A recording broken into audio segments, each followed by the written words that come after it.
Bonjour à tous et à toutes. C'est une grande joie de se retrouver tous ensemble ici dans la communion fraternelle pour pouvoir louer le Seigneur. Nous souhaitons la bienvenue à ceux qui sont peut-être ici pour la première fois. Nous avons une pensée aussi pour ceux qui nous regardent par Internet, mais également pour ceux qui auraient aimé être là, qui n'ont pas cette possibilité, que ce soit pour diverses circonstances, que ce soit l'âge, la maladie. Que le Seigneur les réjouisse et les bénisse en ce dimanche matin. Quant à nous, c'est un grand privilège que nous avons de pouvoir être là. Et nous allons commencer en nous recueillant dans la prière.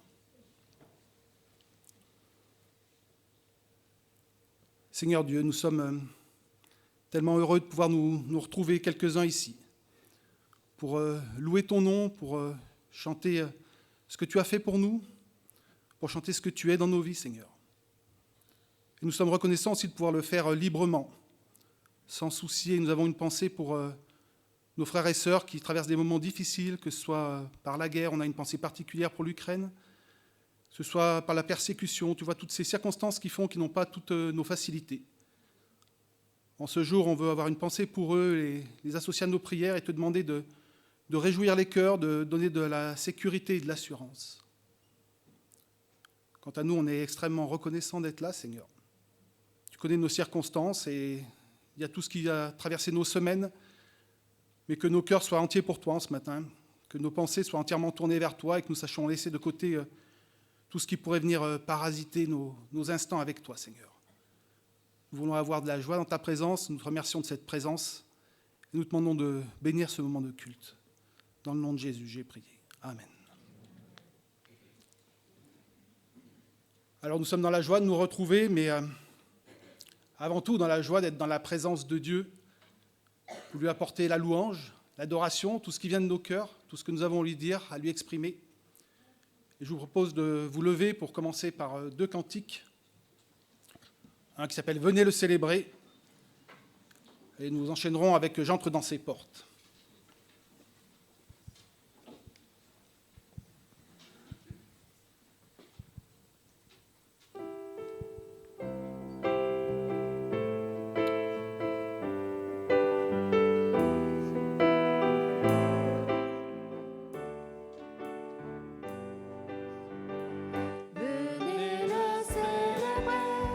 Son grand amour, venez le chanter. Le Fils de Dieu est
Vous pouvez vous rasseoir. C'est vrai que c'est un grand privilège pour nous de pouvoir nous tenir dans la présence du roi. Alors c'est vrai que cette idée-là, cette notion-là est un peu dépassée de nos jours, surtout en France. On a plutôt l'habitude d'éliminer les rois que d'entrer dans leur présence. Nous ne sommes pas non plus dans une monarchie constitutionnelle comme en Angleterre, mais c'était une grande réalité dans le Moyen-Orient biblique, et une réalité que les peuples vivaient et que les prophètes ont vécu aussi. Et très souvent, le Seigneur est présenté comme le roi. Et nous avons chanté que nous entrons dans sa présence, nous célébrons sa royauté. Et maintenant, je voudrais qu'on lise un petit passage dans le prophète Ésaïe.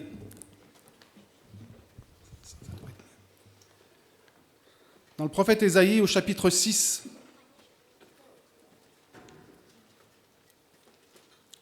Ésaïe 6, l'année de la mort du roi Osias. Je vis le Seigneur assis sur un trône très élevé, et les pans de sa robe remplissaient le temple. Des séraphins se tenaient au-dessus de lui. Ils avaient chacun 6 ailes, 2 dont ils se couvraient la face, 2 dont ils se couvraient les pieds, et 2 dont ils se servaient pour voler.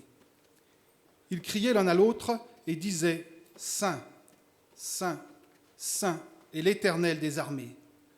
Toute la terre est pleine de sa gloire. » Les portes furent ébranlées dans leur fondement par la voix qui retentissait, et la maison se remplit de fumée. Alors je dis « Malheur à moi. Je suis perdu, car je suis un homme dont les lèvres sont impures. J'habite au milieu d'un peuple dont les lèvres sont impures, et mes yeux ont vu le roi, l'Éternel des armées. » Mais l'un des séraphins vola vers moi, tenant à la main une pierre ardente qu'il avait prise sur l'autel avec des pincettes. Il en toucha ma bouche et dit « Ceci a touché tes lèvres. Ton iniquité est enlevée et ton péché est expié. » Une vision de la majesté, de la gloire et surtout de la sainteté de Dieu qui va bouleverser le prophète et l'a amené à une profonde conviction de péché qu'il pousse à la confession. Il va confesser « Mes lèvres sont impures. Mes frères et sœurs avec qui je loue le Seigneur ont des lèvres impures. Malheur à moi parce que j'ai vu le roi. » Et dès que le prophète confesse son péché, Dieu l'assure de son pardon personnel. Ton iniquité est enlevée, ton péché est expié. Et nous n'avons aucune part dans la présence de Dieu. Et pourtant, nous tenons là devant ce grand roi, sans dire malheur à moi. Parce que nous savons que notre péché a été enlevé, notre iniquité est ôtée. Si nous pouvons nous tenir dans la présence du roi, sans nous écrier malheur à moi, c'est parce que notre péché a été expié et que Jésus-Christ est venu pour porter nos fautes et subir le châtiment que nous méritions. Il est venu se substituer à notre place. Il est venu expier notre péché. Et en contrepartie, il nous a imputé sa justice. Il nous a imputé sa perfection. Alors maintenant, nous pouvons tenir sans crainte dans la présence du roi. Nous pouvons venir là, lever nos mains vers lui, pousser des exclamations de joie, tout ce qui vient de nos cœurs, pour cette reconnaissance-là. Nous sommes des pécheurs, sauvés par grâce, qui peuvent se tenir sans crainte dans la présence du roi et chanter ce grand salut et sa majesté. Et je vous invite à vous lever pour le faire en chantant le roi dans sa splendeur.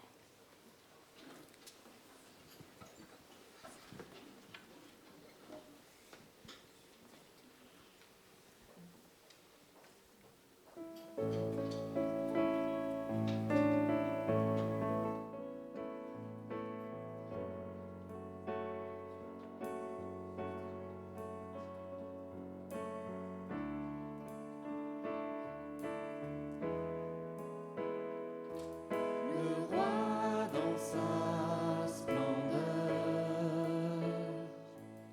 vêtu de majesté. La terre se réjouit, la terre se réjouit. Il est paré d'éclat. La nuit essaie de fuir au son de sa voix, au son de sa voix. Oh Dieu, tu es grand, nous chantons, oh Dieu, tu es grand, et tous verront, oh Dieu, combien tu es grand.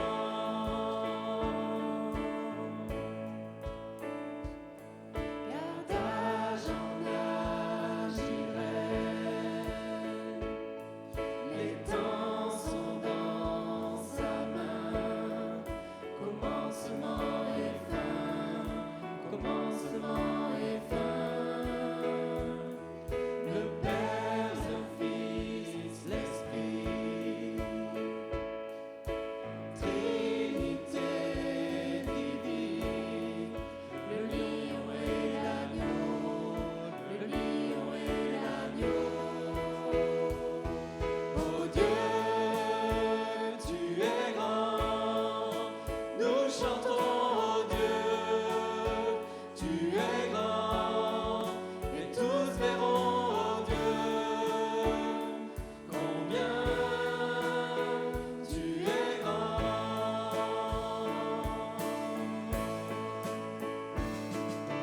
Le plus grand des noms, digne de louange, mon cœur s'écrie, oh Dieu, tu es grand.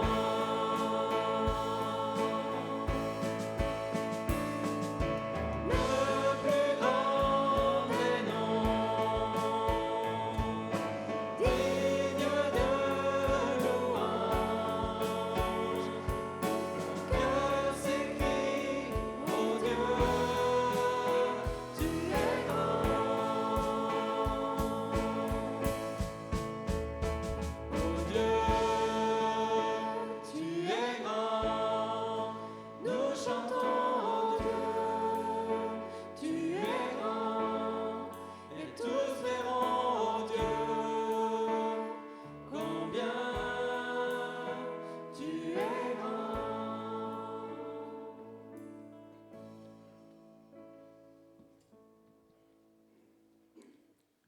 Vous pouvez vous rasseoir. Après ce cantique qui nous rappelle dans la présence de qui nous tenons, dans la présence de ce grand Dieu, nous pouvons repasser dans nos cœurs tout ce que Dieu a fait pour nous, le rachat dont nous avons été l'objet. Et je vous propose que nous ayons un temps de prière courte, spontanée, que chacun se sente la liberté de prier, et je conclurai moi-même.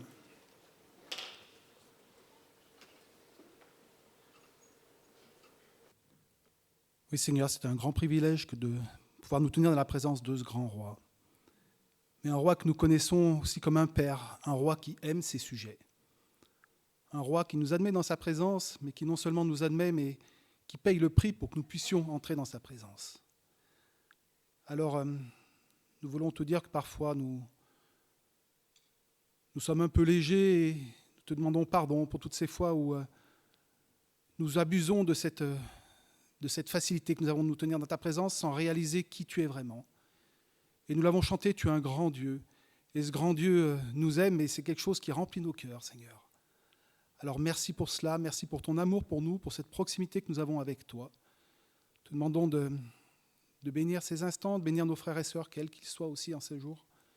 Et nous te prions aussi pour ceux qui n'ont pas encore plié le genou devant toi, qui ne te reconnaissent pas comme leur roi. On te demande de parler à ces cœurs, de toucher encore ces consciences, Seigneur, tant qu'il est encore temps, tant que c'est le temps de la grâce, Seigneur. Nous te louons, notre Dieu, et nous le faisons dans le nom de Jésus-Christ. Amen.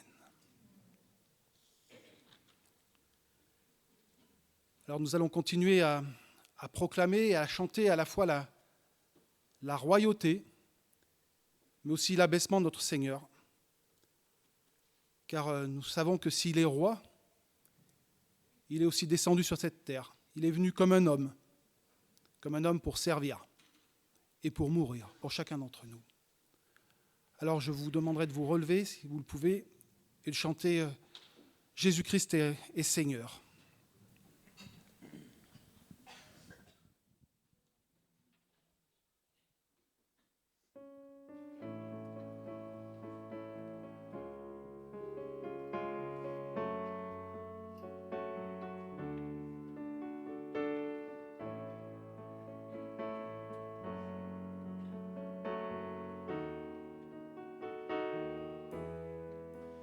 De son trône de clarté, de son ciel de pureté, Jésus-Christ est descendu jusqu'à nous, pécheurs perdus.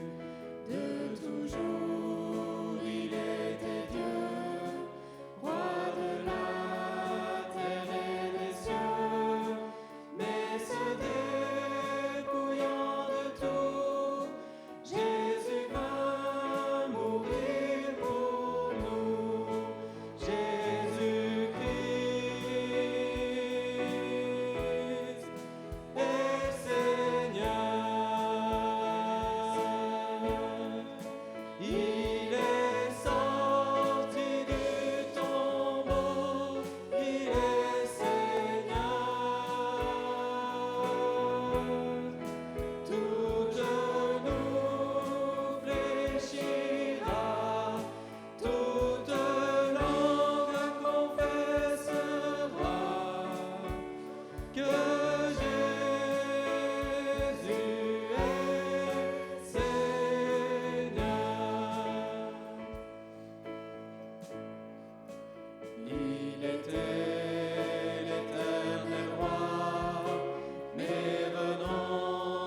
pouvez vous rasseoir. On va lire encore un passage dans la Bible, dans le Nouveau Testament, dans l'Épître aux Philippiens. Épître aux Philippiens, chapitre 2, versets 6 à 11. Philippiens 2, versets 6 à 11.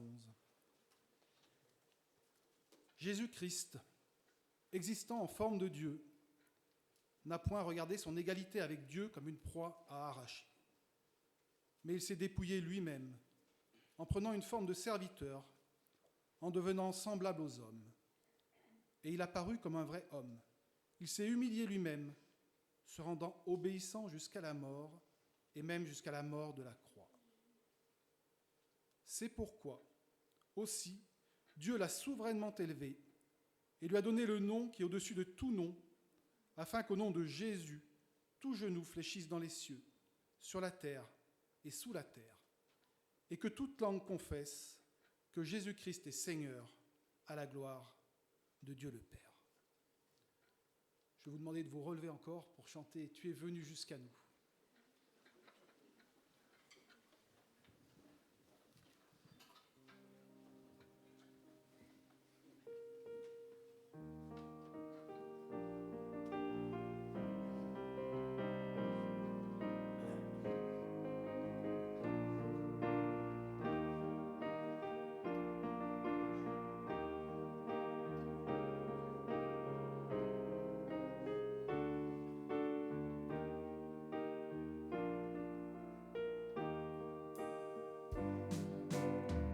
Tu es venu jusqu'à nous, quittant la gloire de ton ciel. Tu es venu pour servir, donnant la vie pour nous sauver. Dieu Tout-Puissant, roi serviteur, tu nous appelles tous à te suivre et à t'offrir nos corps en sacrifice. À toi l'honneur, roi serviteur. Dans le jardin de douleur, où mon fardeau brise à ton cœur, tu dis adieu dans ta peine. Ta volonté et non la mienne. Dieu Tout-Puissant, roi serviteur, tu nous appelles tous à te suivre et à t'offrir nos corps en sacrifice. À toi l'honneur, roi serviteur. Voyez ses mains et ses pieds, pour nous témoins du sacrifice, les mains qui tenaient la terre se livrent au clou de la colère. Dieu Tout-Puissant, roi serviteur, tu nous appelles tous à te suivre et à t'offrir nos corps en sacrifice. À toi l'honneur, roi serviteur. Apprenons donc à servir, en laissant Christ régner en nous, car en aimant nos prochains, c'est Jésus-Christ que nous servons. Dieu Tout-Puissant, roi serviteur, tu nous appelles tous à te suivre et à t'offrir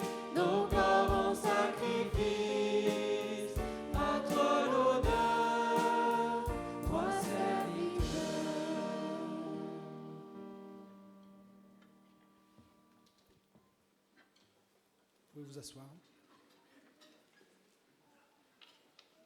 Un puissant appel à le suivre et à vivre pour lui. Et nous renouvelons cet engagement que nous avons pris en participant à la coupe et au pain. En faisant cela, nous disons, Seigneur, je me souviens de toi. Je me souviens de ta venue. Je me souviens de ta mort sur la croix. Je me souviens de ta résurrection. Mais je me souviens aussi que je me suis engagé à te suivre et à t'obéir.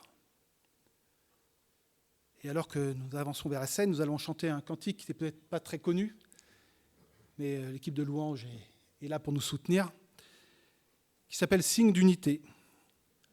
Après celui-ci, j'invite ceux qui ont mis leur foi en Jésus-Christ pour leur salut personnel et qui l'ont exprimé publiquement par le baptême à se lever, afin que les frères que j'ai sollicités puissent distribuer les éléments. Nous allons chanter « Signe d'unité ».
Seigneur notre Dieu, ce matin, il nous a été rappelé ce que tu es, ce Dieu grand, ce Dieu merveilleux, ce Dieu qui dépasse toute chose, Seigneur.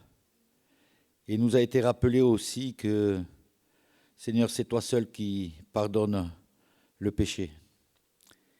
Et Seigneur, à travers ce symbole, ce pain que nous voulons prendre, nous avons chanté que c'est ton corps qui a été donné en sacrifice, afin que quiconque t'accepte dans son cœur, eh bien, ses péchés lui sont pardonnés. Tu as dit, tout est accompli, Seigneur. Tu es, Seigneur, celui qui sauve, celui qui veut sauver encore aujourd'hui. Alors, Seigneur, que ce matin, nous puissions prendre ce pain en réalisant vraiment ton sacrifice, ce que nul homme n'a pu faire, se sauver lui-même.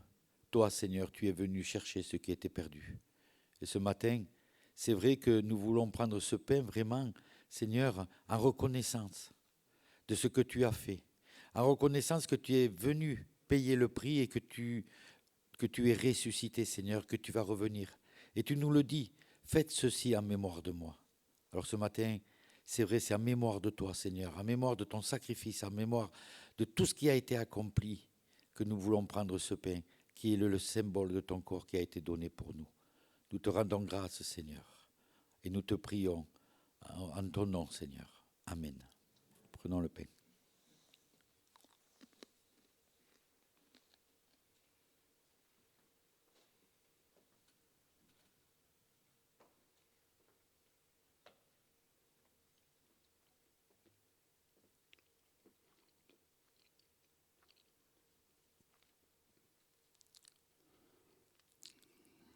Seigneur notre Dieu et Père, nous te bénissons. Nous te bénissons car, Seigneur, c'est vrai, ce que nous ne pouvions pas faire, ce qui était impossible, Seigneur, se sauver soi-même, c'est vrai, toi tu es venu et tu nous as donné gratuitement le salut. Merci, Seigneur, pour ce sang qui a été versé et qui nous rappelle, Seigneur, que c'est vraiment à grand prix que nous avons été rachetés. Nous te bénissons, Seigneur, nous te glorifions et nous voulons nous souvenir, Seigneur, de ce que tu as fait pour nous. Merci, Seigneur, au nom de Jésus. Amen. Buvons la coupe.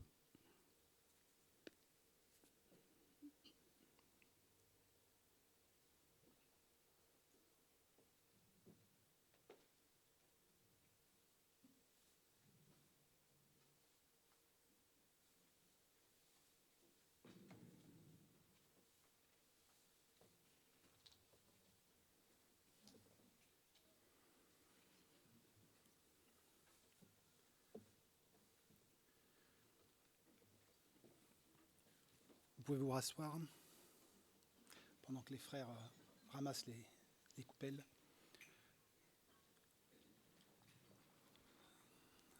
Nous avons lu qu'après avoir rappelé aux Philippiens l'abaissement du Seigneur, Paul affirme que Dieu l'a haut élevé et lui a donné le nom au-dessus de tout nom, afin qu'au nom de Jésus se ploie tout genou dans le ciel, sur la terre et sous la terre, et que toute langue confesse que Jésus-Christ est Seigneur, à la gloire de Dieu le Père.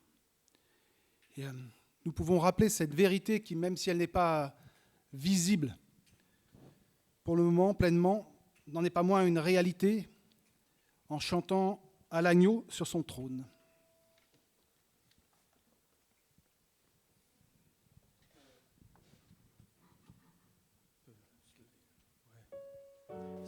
C'est un chant, comme dit notre frère, c'est un vieux chant, mais c'est un chant très puissant, très dynamique. Alors, on vous propose de se lever et de chanter vraiment de tout votre cœur.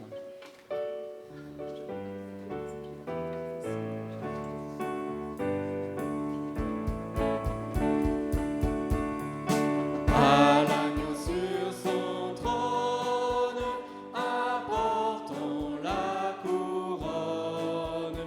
Il a conquise sur la croix. Il est le roi des rois. Éveille-toi, mon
pouvez vous rasseoir.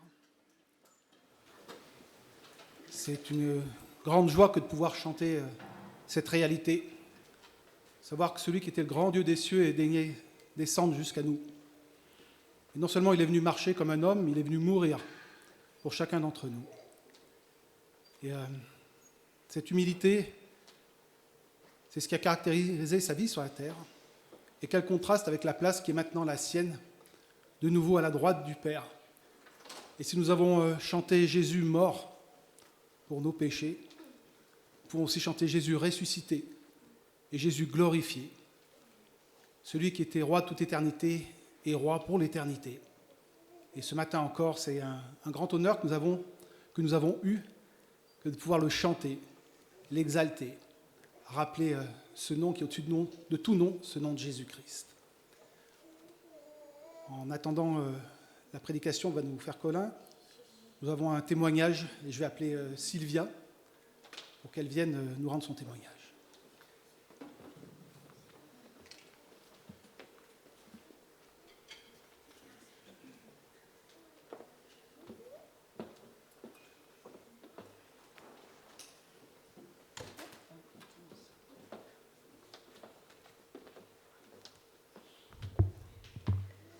Bonjour à tous.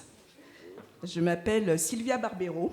Je fréquente cette communauté depuis un peu plus de 2 ans. Et mon mari, Serge, lui est membre de cette église depuis sa conversion, soit depuis environ 38 ans. Le Seigneur m'a donné 2 filles. L'aînée, Juliane, est mariée. Avec son mari, ils ont un petit garçon qui s'appelle Gabriel. Et ils attendent leur 2e enfant. Ils aiment le Seigneur et le servent dans leur église. Ma 2e fille, Deslora, que certains connaissent, vit cette année avec nous. Elle a pour projet de reprendre ses études à Paris, à la rentrée de septembre. Elle aussi aime le Seigneur. Depuis que je suis toute petite, je sais que Dieu existe. Mes parents étaient catholiques et nous avons été élevés avec la croyance d'un Dieu omniprésent mais inaccessible du fait de sa sainteté. J'ai donc grandi avec la certitude que Dieu existait. Je le cherchais, mais je ne voulais pas renoncer à ma liberté. Alors je me suis fabriqué une religion sur mesure, avec des commandements que je m'efforçais de mettre en pratique et d'autres que je jugeais inutiles de suivre. J'étais dans une religion, car je ne connaissais pas Dieu personnellement et je n'avais aucune relation véritable avec lui. Accepter le Seigneur dans ma vie a été le fruit d'un long cheminement. Dieu a mis sur ma route plusieurs personnes, dont mon frère Jean-Luc, pour m'amener à lui. Un dimanche, pour faire plaisir à mon frère, j'ai accepté une invitation à assister à un culte. Je me souviendrai toute ma vie de ce dimanche. J'ai été très bien accueillie par les frères et sœurs et pendant tout le culte, je n'ai pas cessé de pleurer. Je sentais que j'étais enfin arrivée à la maison. Ce jour-là, j'ai rencontré mon Seigneur et Sauveur et ma marche avec lui a débuté. Quand je me suis faite baptiser en 2000, j'avais l'impression d'être au top. En fait, j'avais juste franchi une étape. Aujourd'hui, plus je connais le Père, le Fils et le Saint-Esprit, et plus je me rends compte que je ne perçois qu'une infime partie de la personne de Dieu. Combien alors je suis émerveillée d'avoir été adoptée par ce Père, si bienveillant quand il me surprend en se révélant à moi.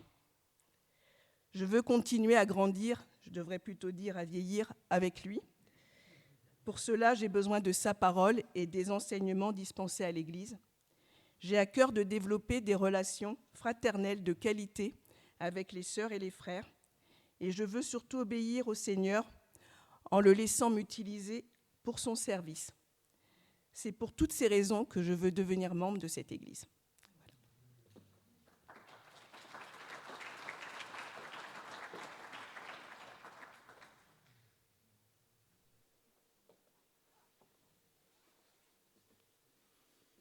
Merci Sylvia donc pour ce beau témoignage. C'est toujours un grand encouragement pour nous de recevoir des expressions de conversion et de foi de frères et sœurs. En attendant que Colin vienne nous nous apporter la prédication, je voudrais prier. Seigneur, voilà, tu vois ce matin ce culte que nous avons pu te rendre, Seigneur. Nous sommes tenus dans la présence de ce grand roi,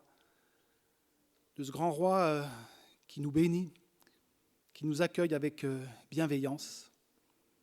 Et nous sommes tellement heureux d'avoir pu t'apporter nos louanges, notre adoration, Seigneur. Et nous voulons prolonger ces moments en écoutant ta parole, Seigneur. Et je veux te demander que tu bénisses Colin, que tu le remplisses de ton esprit pour qu'il apporte le message que tu as à nous donner, Seigneur. Mais qu'à nous aussi, tu donnes des cœurs qui soient attentifs. Que cette parole ne soit pas juste une parole qui rentre par une oreille et qui sort par l'autre rapidement, mais que nous sachions être à l'écoute. Et non seulement à l'écoute, mais aussi désireux de la mettre en pratique dans nos vies, Seigneur. Alors, écarte de nous toute distraction, tout ce qui pourrait nous empêcher d'être à l'écoute de ta parole et bénis cette parole pour chacun d'entre nous, nous te le demandons. Dans le nom de Jésus, j'ai prié. Amen. Les enfants, donc, ont école du dimanche. C'est bien.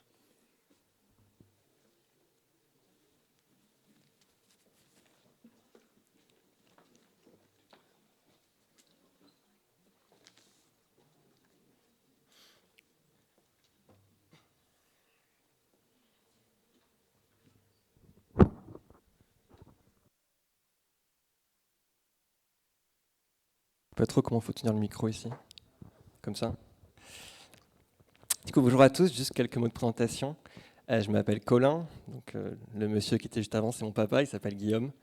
Et j'habite à Lyon, je travaille à Lyon et je suis membre d'une église réformée évangélique dans le sud de Lyon, dans laquelle je suis en stage plus ou moins cette année. Voilà pour les présentations. Et je suis très content de pouvoir apporter le message aujourd'hui. Ma question du jour est la suivante. Est-ce que vous avez déjà eu des profs qui radotent ? Alors je sais que c'est les vacances, vous allez essayer de sortir de vos têtes tout ce qui touche à l'école, mais ma question c'est est-ce que vous avez déjà eu des profs qui radotent ? Vous savez, des profs qui se répètent, qui en viennent toujours à parler des mêmes sujets, cours après cours. Des profs qui ont une seule thématique phare. Et lorsque ça arrive, c'est souvent une expérience qu'on trouve pénible. Et c'est une réaction tout à fait normale de trouver ça pénible. Pourquoi donc ce professeur décide de nous parler constamment des mêmes sujets ? Mais vous savez, si un prof décide de parler toujours des mêmes sujets, de développer toujours les mêmes types d'informations, c'est sûrement qu'il a une bonne raison.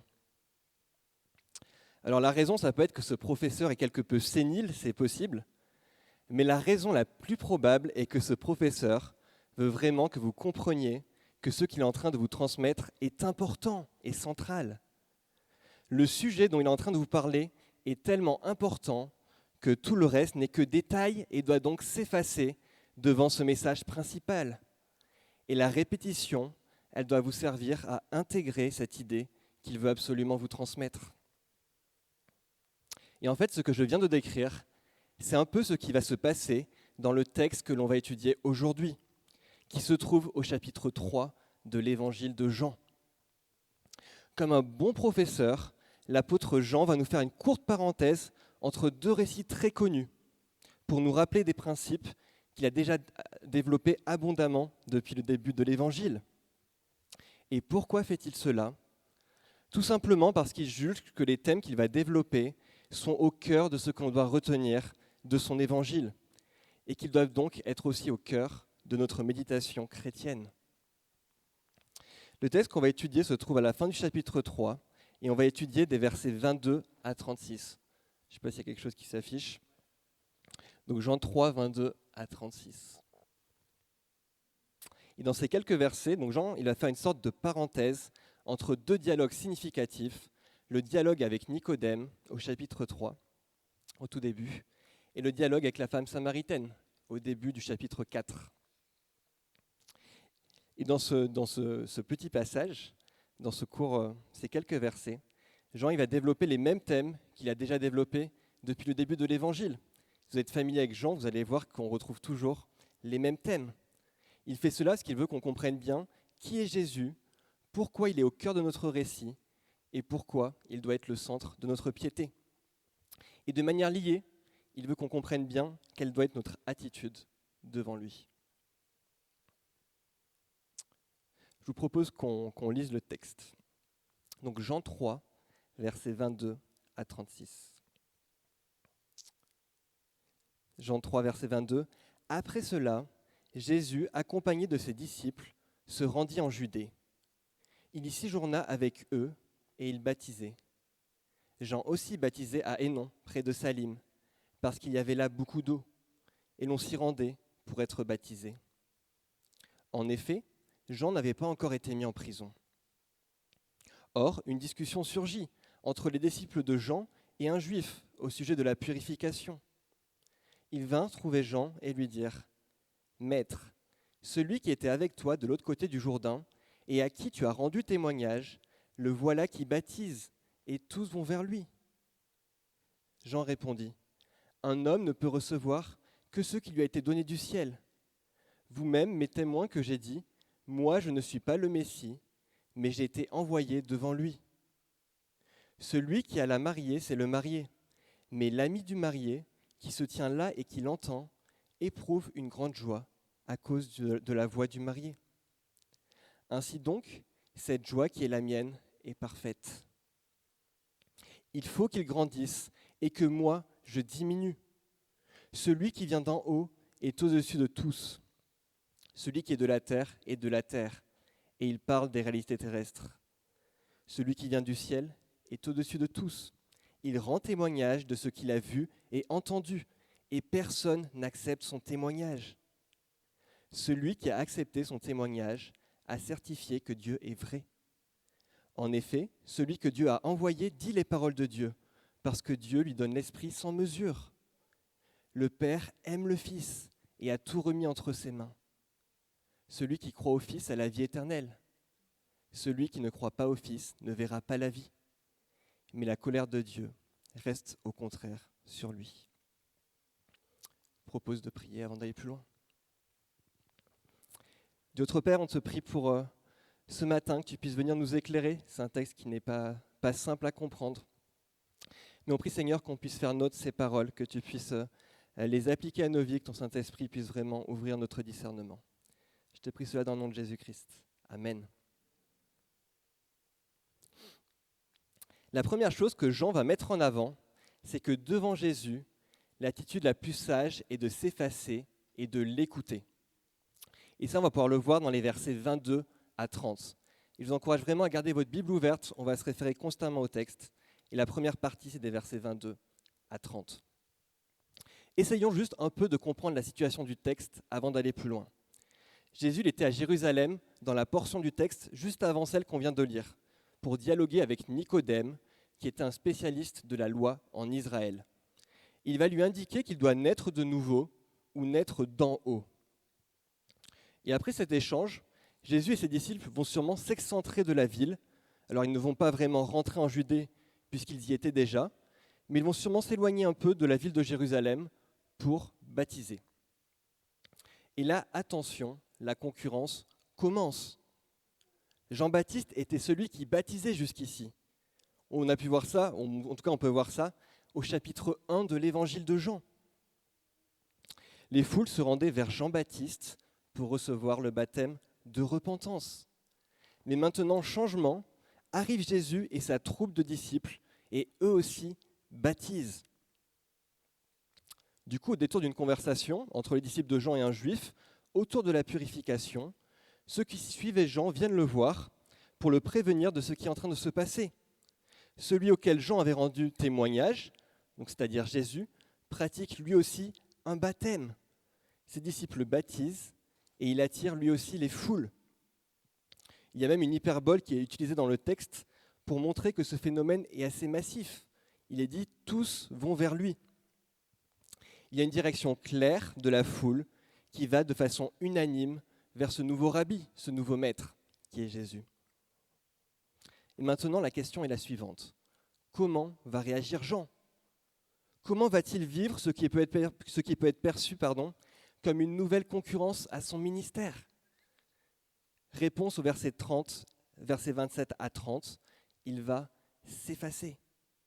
On peut regarder attentivement ces quelques versets. Verset 27, Jean répondit, « Un homme ne peut recevoir que ce qui lui a été donné du ciel. » Jean il va rappeler un principe qui est assez évident.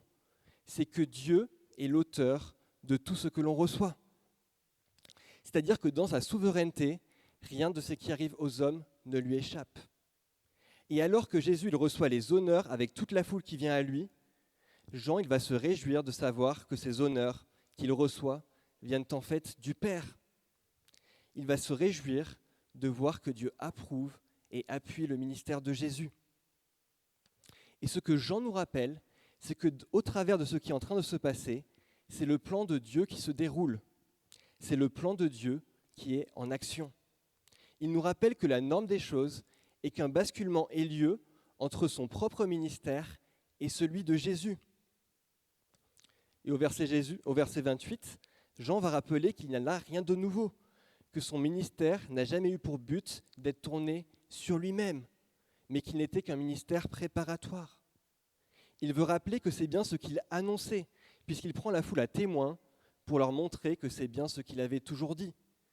Verset 28, vous-même m'êtes témoin que j'ai dit, « Moi, je ne suis pas le Christ, mais j'ai été envoyé devant lui. » Et c'est en fait une répétition de ce qu'il avait déjà dit au chapitre 1, en faisant l'éloge de Jésus et en s'effaçant devant lui. Il va en rajouter une couche pour être sûr que ses interlocuteurs comprennent bien. Et c'est là en fait ce qui est merveilleux. Jean, il ne va pas s'accrocher à son ministère particulier de prophète, comme si lui était le protagoniste de l'histoire, celui qui devait prendre la gloire.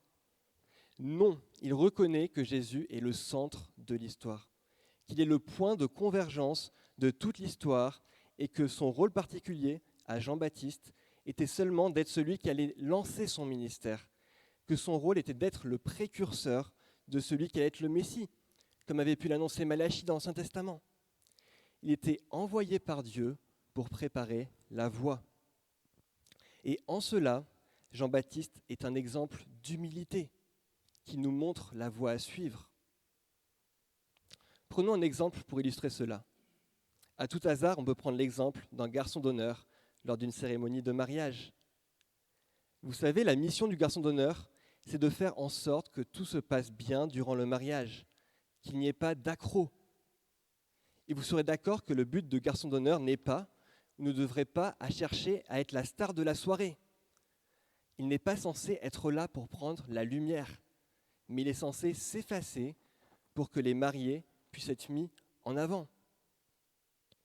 Et alors qu'il voit le marié évoluer lors de la soirée du mariage, alors qu'il entend la voix du marié qui est ravi et satisfait par l'instant, le garçon d'honneur, il est satisfait. Sa mission a été accomplie. Sa mission, c'était d'organiser la soirée au mieux. Et sa satisfaction suprême sera de savoir que le mariage s'est bien passé. Si tout se passe sans accroc, il aura atteint son objectif. Et c'est exactement ce qui est en train de se passer pour Jean-Baptiste. Il sait que la fête qui est en train de s'ouvrir, que dans cette fête, ce n'est pas lui qui sera au premier plan, puisqu'il n'est pas le marié, mais seulement le garçon d'honneur. Et comme un garçon d'honneur fidèle, Jean-Baptiste a la satisfaction suprême de savoir que son ministère, qui lui a été confié par Dieu, a atteint son objectif. Il a donc une joie parfaite, une joie complète. C'est ce que nous dit le verset 29. Et cela nous amène à la conclusion de Jean-Baptiste, qu'on peut voir au verset 30. Il faut qu'il croisse et que je diminue. Jésus est celui qui doit croître et prendre la lumière. Jésus est celui qui devait être glorifié. Il nous faut bien voir que c'est ce qui va arriver. Dans une gloire mystérieuse, dans une ascension continue, qui s'achèvera avec sa mort à la croix, Jésus se gagnera son épouse, l'Église. Comprenez bien que tout l'Évangile s'accomplit par Jésus et Jésus seul. Il est le centre et c'est par son propre sang que Dieu s'est acquis son Église. L'histoire de l'Évangile est tout entière concentrée sur Jésus. Et c'est pourquoi tous, Jean-Baptiste y compris, nous y compris, devons nous effacer devant Jésus. Jean-Baptiste n'était pas le sauveur, il n'était pas le centre de l'histoire de l'humanité, et il doit donc diminuer. Évidemment, il en est de même pour nous. Maintenant, la question se pose à nous. Quelle attitude avons-nous dans notre quotidien? Est-ce que nous sommes humbles? Est-ce que l'on cherche à ce qu'avant toute chose, Jésus soit glorifié, lui qui nous a rachetés par son sang? Ou est-ce que l'on cherche à se mettre en avant, à tirer de la gloire des diverses circonstances que l'on traverse, ou des diverses choses que l'on peut faire, même les plus insignifiantes? En fait, plus nous comprendrons qui nous sommes vraiment, c'est-à-dire des pécheurs aux pensées et actions déréglées, plus nous saisirons l'absurde de nous glorifier sans cesse de qui nous sommes. Plus nous allons nous confronter à la loi de Dieu, plus nous comprendrons que nous ne sommes pas à la hauteur et que tout orgueil est mis en avant dans notre personne est complètement déplacé. Comme le dit le théologien Jean Calvin dans un paragraphe de son institution chrétienne, je cite, « Une personne ne parvient jamais à acquérir une connaissance d'elle-même sans avoir contemplé la face de Dieu et perçu comment Dieu la voit. L'orgueil nous pousse à nous estimer justes et bons, jusqu'à que nous soyons convaincus que nous ne le sommes pas. Cette conviction n'existe que si nous ne regardons pas à nous-mêmes, mais à Dieu, la seule norme à laquelle il faille se mesurer. » Frères et sœurs, à l'image de Jean-Baptiste, soyons humbles et effaçons-nous pour mettre tous les projecteurs sur Jésus-Christ, le seul qui peut délivrer les hommes de leurs péchés. Et cela va nous amener à notre second point. Notre second point, il est dans les versets 31 à 32. Après avoir décrit l'attitude qu'il nous faut avoir devant Jésus, Jean va s'atteler à montrer pourquoi il est nécessaire d'adopter une telle attitude. Et la raison qu'il va avancer est liée à la place particulière de Jésus. Regardez avec moi au verset 31. Il est dit que celui qui vient d'en haut est au-dessus de tous, celui qui est de la terre est de la terre, et il parle comme étant de la terre. Jean, il veut nous montrer pourquoi Jésus est légitime de recevoir l'honneur de Dieu et des hommes, et pourquoi la seule attitude acceptable devant lui, de la part de tous les autres êtres humains, est l'humilité. Et cela est tout simplement dû au fait que Jésus est Dieu. Il n'a pas seulement une nature humaine, mais aussi une nature divine que nous n'avons pas. Le texte il nous dit que Jésus il vient d'en haut. Et d'ailleurs, c'est peut-être un détail, mais c'est le mot anathène en grec qui est utilisé, qu'on peut traduire par d'en haut tout simplement. Mais ça nous intéressera pour la suite. Puisqu'après, il est dit que nous sommes de la terre. Et pour que nous puissions être unis à Dieu, il nous faut naître d'en haut, comme Jésus l'avait dit à Nicodème. Et quand Jésus parle à Nicodème, c'est aussi ce mot anathène qui est utilisé. Et ce n'est pas un hasard, Jean n'utilise pas ça juste pour décorer. Il fait un lien entre les deux récits. Jésus il est différent puisqu'il vient de Dieu, puisqu'il vient d'en haut, puisqu'il est Dieu. Par conséquent, il n'est pas frappé par la malédiction du péché. Il n'a donc pas besoin de naître d'en haut. Et c'est lui-même qui vient libérer les hommes de l'esclavage du péché pour goûter à cette naissance d'en haut. Et il peut faire cela, Jésus, parce qu'il est au-dessus de tout. C'est ce que nous dit le texte. Il est au-dessus des anges, au-dessus de Moïse, au-dessus du système sacerdotal, par exemple, comme le développera l'auteur de l'Épître aux Hébreux. En fait, à travers ce texte, c'est une esquisse qui pointe vers la personnalité lumineuse et spéciale de Jésus que va nous dessiner Jean. Jésus il a une place spéciale car il est envoyé d'en haut et c'est ce que Jean veut mettre en avant. Mais attention, très vite, dès le verset 32, Jean va nous montrer l'absurde de la situation. Cet envoyé d'en haut, qui est au-dessus de tous, vient pour rendre témoignage de ce qu'il a vu et entendu. Il vient pour nous parler du royaume de Dieu. Et c'est lumineux comme pensée. C'est extraordinaire de savoir que quelqu'un de si haut placé daigne descendre parmi nous. Et quelle est la réponse des hommes? Verset 32. Et personne ne reçoit son témoignage. Est-ce que vous comprenez le contraste? Est-ce que vous saisissez cette folie de l'humanité que Jean veut mettre en avant? Cette folie d'une humanité qui rejette cet envoyé divin. Pas juste un prophète parlant de Dieu, mais Dieu lui-même qui est au-dessus de tout. La situation, elle est absurde. Prenons un autre exemple pour mieux comprendre ce qui se passe. Imaginez que vous soyez un inspecteur de police en charge d'une enquête très importante. Vous avez arrêté un suspect et vous êtes persuadé que cette personne est coupable, mais vous n'arrivez pas à le prouver. L'enquête patine, le procès se rapproche et vous n'arrivez pas à trouver des éléments probants pour avancer. Et pour vous, c'est assez déprimant, parce que vous êtes certain que la personne que vous avez en face de vous est coupable. Mais vous êtes vraiment dans le noir. Vous ne savez pas comment faire pour résoudre cette affaire, puisque vous n'avez aucun élément pour incriminer le suspect.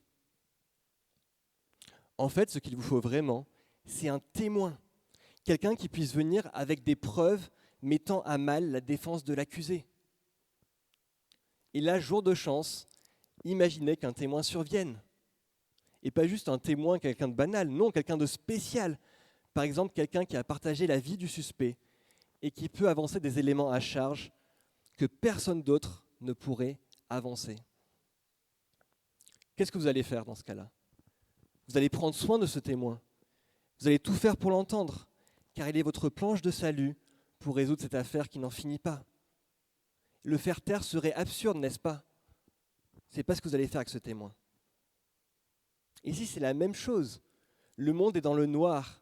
Il est comme dans un procès qui l'oppose à Dieu. Et Jésus, c'est le témoin clé, celui qui a une connaissance privilégiée pour éclairer le monde sur la façon dont il peut être réconcilié avec Dieu. Il vient d'en haut, il est au-dessus de tout, et tout le monde devrait être suspendu à ses lèvres pour savoir comment sortir du procès dans lequel le monde est empêtré. Dans ce procès, le principal grief contre le monde est son péché, qui l'éloigne constamment de Dieu. Et Jésus est l'agneau de Dieu qui enlève le péché du monde, comme Jean-Baptiste s'est écrié au premier chapitre. Si on prend compte de toutes ces données, ça en faisait une raison plus que valable pour le peuple d'écouter Jésus, pour des personnes qui étaient conscientes de la noirceur de leur cœur. Et d'ailleurs, l'image de l'époux, utilisée par Jean-Baptiste au verset 29, nous parle aussi du salut que Jésus devait accomplir, de ce sauvetage du peuple de ses péchés. Cette image de l'époux, qui avait déjà été touchée du doigt lors de l'épisode de Noces de Cana, au chapitre précédent, n'est pas utilisée par hasard et devait parler aux Israélites. Parce que dans l'Ancien Testament, le salut de la fin des temps était présenté comme le moment où Dieu viendrait pour épouser son peuple racheté. On peut voir ça par exemple en Osée 2, versets 19 à 20, où Dieu dit « Je serai ton fiancé pour toujours, je serai ton fiancé par la justice, la droiture, la grâce et la miséricorde. Je serai ton fiancé par la fidélité, et tu reconnaîtras l'Éternel. » Jésus était donc l'époux qui venait annoncer l'œuvre de salut promise, avec un dépassement de la réalité antérieure. Et en bref, l'utilisation de cette image devait être comme un signal qui pointait vers quelque chose de plus grand pour le peuple d'Israël. Ils devaient comprendre, ils lisaient l'Ancien Testament. Ça devait parler de la venue de l'Éternel pour la rencontre définitive avec son peuple. Et le monde aurait dû suivre Jésus compte tenu de tout cela. Mais le monde a choisi une autre voie. Il a préféré faire taire ce témoin et le mettre à mort, entraînant par là la colère de Dieu. Oui, cette situation est absurde. Jésus est venu descendre jusqu'à nous et c'était un témoin avec une place particulière et exceptionnelle, car il venait de Dieu et on aurait dû le chérir. Mais à la place, nous l'avons condamné à la mort de la croix. Maintenant, la question nous est adressée. Est-ce que nous avons conscience que Jésus est exceptionnel ? Est-ce que nous avons conscience que lorsque Jésus parle, c'est en fait le Dieu de l'univers qui s'exprime et que par là, c'est le témoin le plus pertinent pour nous dire comment vivre et comment être réconcilié avec Dieu ? Est-ce que tu saisis qu'être conscient de qui est Jésus donne tout le relief à ce que nous avons pu voir en première partie ? Oui, il nous faut nous effacer devant Jésus et devant sa parole, tout simplement parce que lui est au-dessus de tout. C'est de là d'où vient notre humilité. Nul n'est comme Jésus sur la terre, et on devrait à tout prix vouloir fuir toutes les choses qui lui voleraient de sa gloire. toute chose qui nous mettrait nous en avant ou encore un autre homme au détriment du Christ et de sa parole. Et nous devons et pouvons nous souvenir de cela durant notre semaine, lorsque nous sommes tentés de nous glorifier de ce que nous pouvons dire, faire ou penser. Et cela nous amène à un dernier point, très court et très simple. Que faisons-nous de tout ce dont nous venons de parler ? Jean, il a reçu le témoignage de Jésus et il certifie que Dieu est vrai. C'est le verset 33. Il a reçu le témoignage du Christ et il devient à son tour son témoin. Il est témoin que celui qui dit les paroles de Dieu est vrai, du fait de l'esprit qu'il a reçu avec plénitude. Et de ce fait, il peut témoigner que l'envoyé de Dieu, Jésus, dit les paroles même de Dieu. C'est ce qu'on voit au verset 34 dans notre texte. Jean veut mettre au clair pour ses interlocuteurs que Jésus a reçu un privilège exceptionnel, celui de recevoir l'Esprit sans mesure, pleinement. Et c'est plus que seulement l'Esprit, puisque le Père lui accorde aussi un amour particulier et a tout remis dans sa main. Et dans ce tout remis dans sa main figure aussi le pouvoir de juger. Jean 5, verset 27. Ce Fils, il a le pouvoir de juger. Il est en même temps le seul qui pourra nous défendre lorsque viendra le jugement divin. Il est à la fois le juge et l'avocat. Il est à la fois le juge et celui qui s'est porté garant pour prendre le jugement de Dieu contre le péché à la place des croyants, pour subir la colère de Dieu à la place des coupables que nous sommes. Si vous êtes unis à Christ, si vous êtes unis par lui à la foi, si vous êtes unis à lui par la foi, cette colère de Dieu ne vous frappera pas, car elle a déjà frappé le Christ à votre place. Et vous avez donc l'assurance de la vie éternelle avec Christ. C'est ce qu'on lit dans le verset 36. Celui qui croit au Fils a la vie éternelle. À l'inverse, ne pas se confier en lui revient à garder la colère de Dieu au-dessus de sa tête, à ne pas avoir la vie éternelle. Et c'est la deuxième partie du verset 36. Encore une fois, cela est vrai parce que c'est Christ qui nous réconcilie avec le Père, en portant nos péchés sur lui et en nous offrant sa justice parfaite, à condition que l'on s'en remette à lui. Et à nouveau, cela nous place devant un choix. Comment répondons-nous à cet appel de Dieu à croire au Fils pour avoir la vie éternelle ? Foulerons-nous par orgueil la croix du Fils de Dieu en se pensant le centre de l'histoire, en se pensant plus raisonnable et intelligent que Dieu lui-même ? Ou accepterons-nous humblement de nous soumettre au Saint-Fils de Dieu ? C'est un appel pressant et c'est un appel qui est important. Alors concluons. Dans ce texte, Jean a cherché à nous convaincre de la nécessité de se faire petit devant Jésus, d'être humble. Et pourquoi cela ? Parce que lui mérite toute la gloire, car il est au-dessus de tout. Il est le centre de l'histoire et il est le seul qui peut nous délivrer de la colère à venir. Le seul qui peut nous donner la vie éternelle. Alors frères et sœurs, soyons humbles, délaissons toute arrogance, tout orgueil et soumettons-nous à l'autorité de Christ et vivons une vie de croyants qui cherche avant tout à ce que Jésus soit glorifié à travers toutes nos actions et toutes nos conversations. Amen. Je propose de prier pour terminer.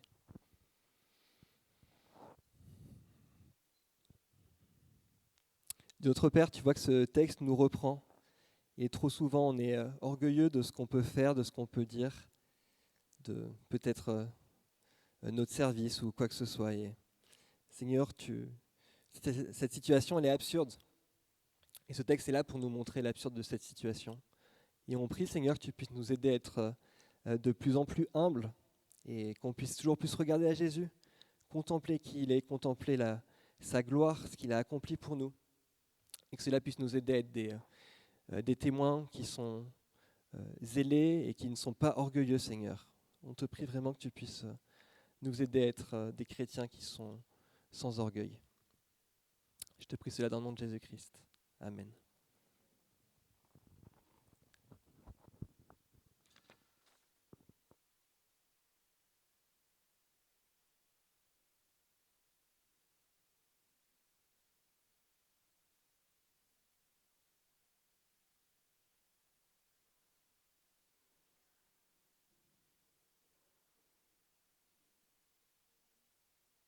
Merci Colin pour ce message.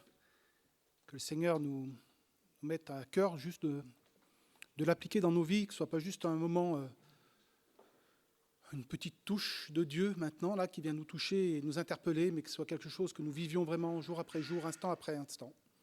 Souvenir que Christ est roi, c'est une réalité, et que nous avons lui laissé toute la place. Et pour rappeler cela, nous allons chanter « Nul n'est comme toi ».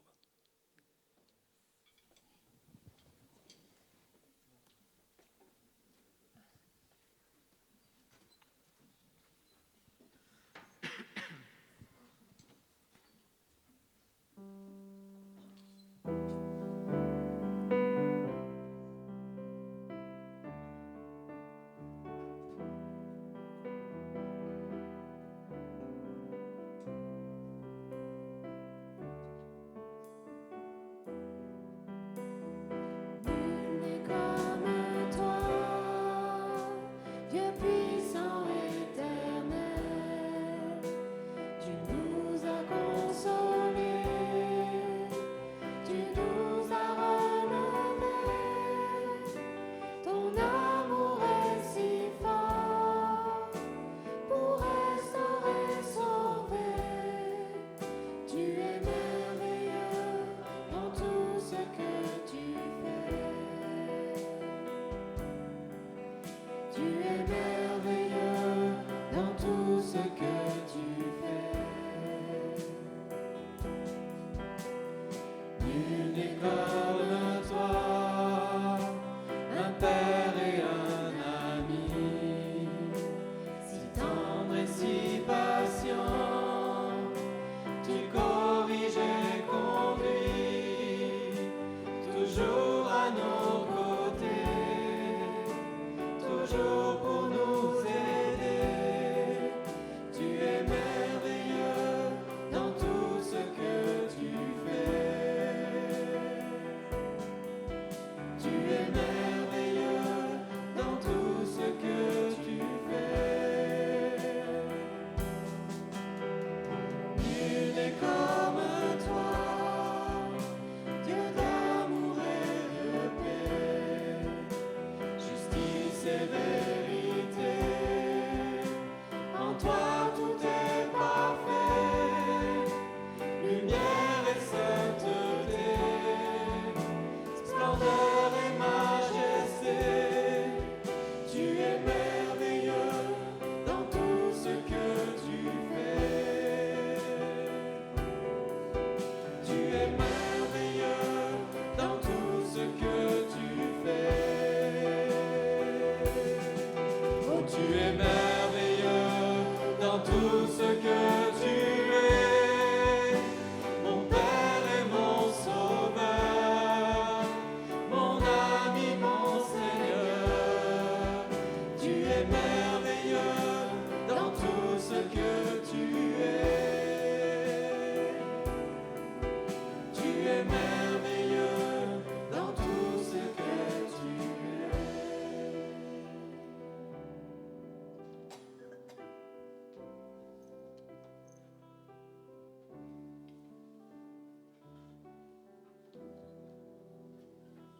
Vous pouvez vous rasseoir. Notre culte en ligne se termine. Que chacun de ceux qui a pu y participer soit béni. Maintenant, je vais laisser la place à...